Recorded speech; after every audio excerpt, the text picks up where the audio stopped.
Tracfone gift cards add prepaid value to your phone line for minutes, texts, and data. To redeem, first get your gift card, either physical or e-gift card. Next, locate the PIN, usually 14 to 19 digits, which may be under a scratch-off layer.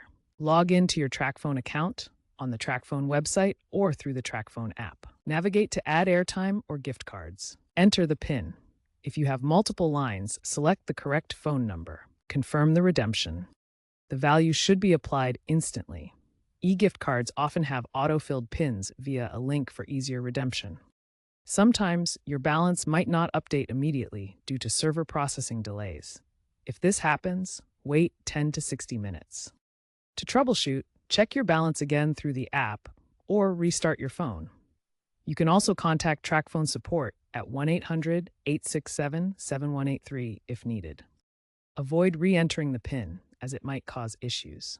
Remember, PINs are for one-time use only, and most don't expire. Always redeem on the official Tracfone website or app to avoid scams. Tracfone now supports Verizon prepaid lines seamlessly.